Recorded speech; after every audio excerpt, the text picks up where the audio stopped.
You opened your eyes to life in the early 2000s, in a damp basement where the screen lights never went out, accompanied by the famous fan noise of an old computer case. You started the game on medium difficulty. Unlike other videos, you didn't have a kingdom or a sword in your hand, just an old modem and endless curiosity.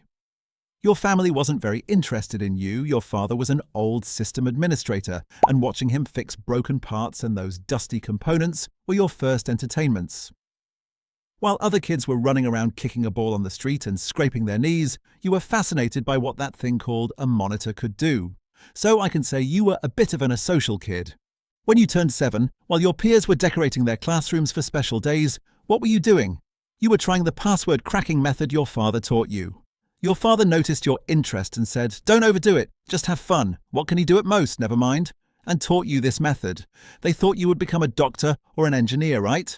But you had another kind of surgery in mind. You wanted to operate on systems like a surgeon. At the age of 10, you carried out your first hack action. You hacked into the school's grading system and deleted your absences. Yes, the school grading system wasn't very difficult. Cracking the principal's password was enough. But this was your first hack attempt, and it ignited the pleasure inside you. Just like a serial killer practicing on small animals. Okay, we're not that dark yet. You got a taste of paralyzing systems. By the time you turned 12, you were already wandering in the grey and eerie labyrinths of the deep web. This was your gladiator school.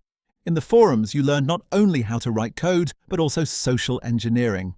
That is, identifying people's weak points and using them like AV. Like an agent changing disguises, you were creating digital identities, making phishing with fake emails and collecting your first digital ransoms. Your family thought you were studying in your room and said, "Our son is very smart," proudly talking about what you did on Saturday night 12 years ago, but at that moment you were holding a company's database hostage and negotiating ransom. Of course, since you took little pocket money, they were even prouder, saying, "Our son is very thrifty, extremely clever, but equally jackal, isn't it?"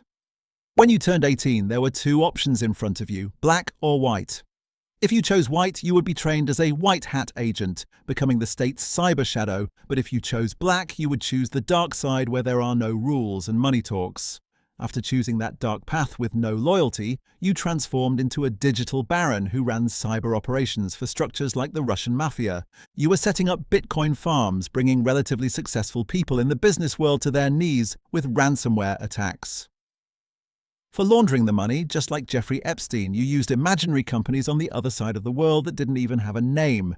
Your dirty money was suddenly cleaned and turned into donations. Wow, what a system. By the way, thank you to those who subscribed. There aren't many, but at least they made me happy. I hope our numbers increase. In your 30s, you were really at the top of the dark mountain. You were holding billions of data in your hands and you could blacken anyone's name within a few hours. But this power had a price. Paranoia. Just like a hitman, you didn't know who to trust. When entering your house, you put a hair between the door and you equipped all your systems with signal jammers.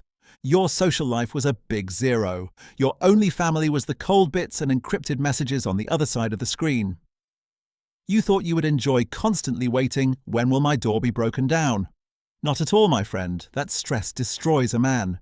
When you turned 52, you learned bitterly that the digital world never forgets. A tiny digital trace you left years ago, a simple click mistake gave you away. One midnight, in that luxury mansion where you thought all your systems were secure, while sipping your cocktail, you were caught in an operation. Neither your money nor the huge digital network you built could save you. And of course it crossed my mind too, my friend. Where are those friends? After being caught digitally, they ignored you. The government, seeing how much dirty information you had, decided to put you into eternal silence. The dusty pages of history are full of cyber shadows like you, whose names were never known, but who shook the world with a single keystroke.